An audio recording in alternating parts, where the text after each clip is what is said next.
Halo, selamat siang Pak dosen dan teman-teman. Nama saya Alondra Natasha Septori. Saya dari Universitas Kristen Indonesia Maluku. NPM saya 1211201200100012.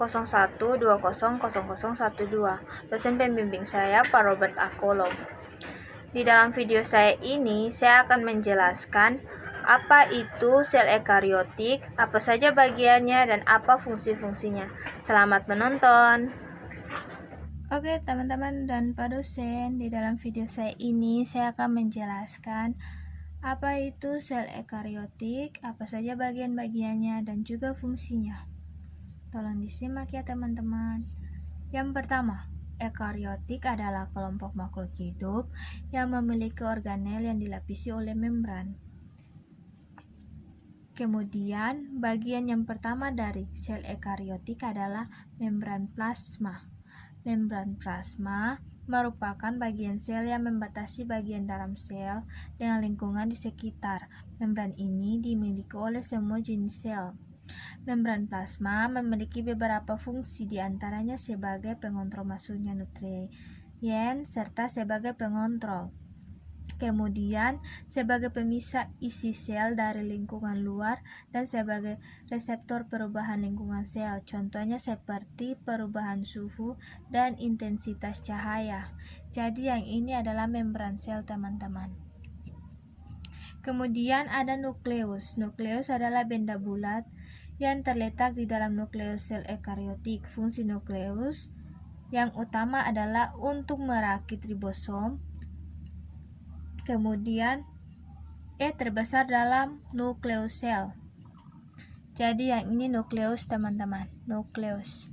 Kemudian sentriol. Sentriol adalah struktur terbentuk tabung yang terdapat dalam kebanyakan sel eukariota.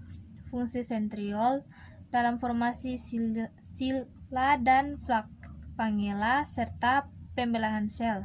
Sentriol juga berperan penting dalam pembentukan silia dan flagella. Jadi ini yang dinamakan dengan sentriol. Yang ini teman-teman, sentriol. Kemudian retikulum endoplasma kasar. Ini merupakan tempat dihasilkannya membran. Fungsi retikulum endoplasma kasar adalah mengisolir dan membawa protein tersebut ke bagian-bagian sel lainnya.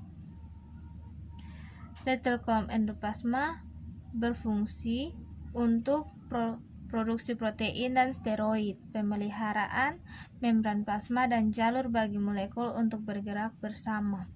Yang ini teman-teman, retikulum endoplasma kasar. Kemudian ada ribosom. Ribosom merupakan organel yang berukuran kecil dan padat dalam sel dan berperan sebagai tempat sintesis. Fungsi dari ribosom adalah tempat terjadinya sintesis atau produksi atau pembentukan protein. Jadi ini yang dinamakan dengan ribosom, tempatnya di sini. Ribosom. Kemudian kompleks Golgi atau badan Golgi adalah organel yang dikaitkan dengan fungsi ekskresi sel dan struktur. Jika bicara fungsi, kompleks Golgi atau badan Golgi berfungsi untuk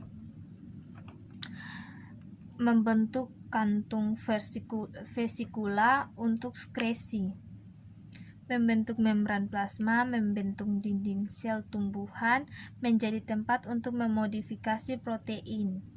Kemudian fungsinya juga untuk membentuk lisosom dan membentuk akrosom pada spermatozoa yang berisi enzim untuk membela dinding. Jadi teman-teman, kompleks Golgi yang ini. Kemudian ada lisosom.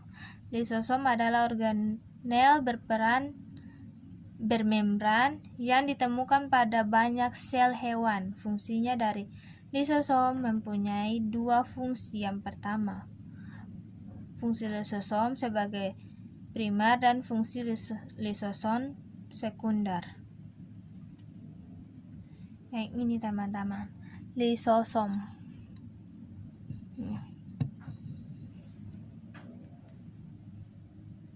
Kemudian ada peroksisom. Peroksisom merupakan organel purbakala yang melakukan semua metabolisme oksigen di dalam sel ekariotik primitif. Fungsi utama peroksisom adalah menjernahkan rantai asam lemak yang panjang melalui beta oksidasi. Jadi teman-teman, peroksisom yang ini teman-teman. Kemudian mitokondria. Mitokondria adalah salah satu bagian dari organel sel. Mitokondria sendiri berfungsi dalam respirasi sel, yaitu menghasilkan energi.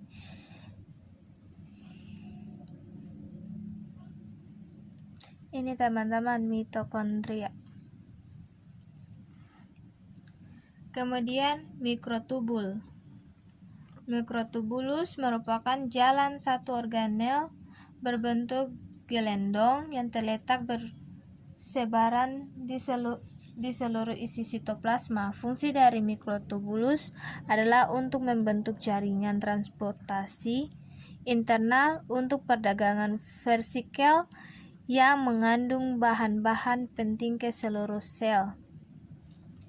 Yang ini teman-teman, mikrotubulus yang ini teman-teman. Kemudian mikrofilamen atau filamen adalah bagian dari kerangka sel sitoskeleton yang berupa batang padat berdiameter sekitar 1 cm dan tersusun atas protein aktif, yaitu suatu protein globular. Fungsi dari mikrofilamen adalah untuk menahan gaya tarik dan mempertahankan bentuk sel. Ini teman-teman, mikrofalen, aktin.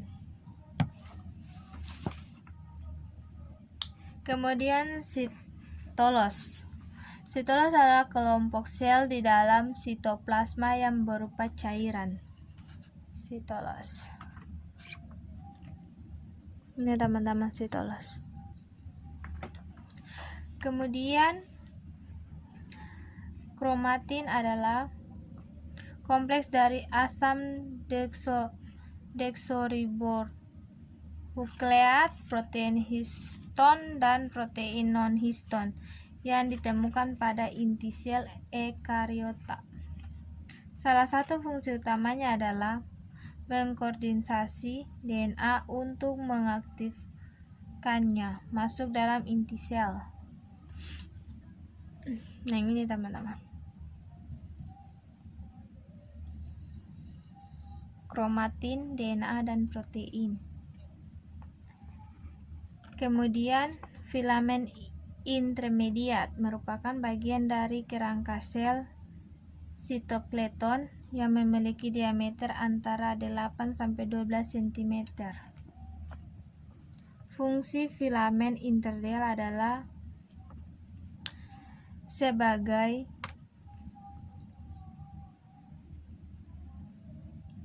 pertahanan bentuk dan menahan ketegangan dan inti dan organel sel lainnya di tempatnya. Jadi fungsinya itu sebagai pertahanan bentuk dan ketegangan pada selnya. Nah, ini teman-teman, filamen intermediat. Oke, terima kasih teman-teman. Sekian dari penjelasan saya mengenai sel ekariotik dan bagian-bagiannya serta fungsinya. Oke teman-teman, terima kasih telah menonton dan menyaksikan video saya.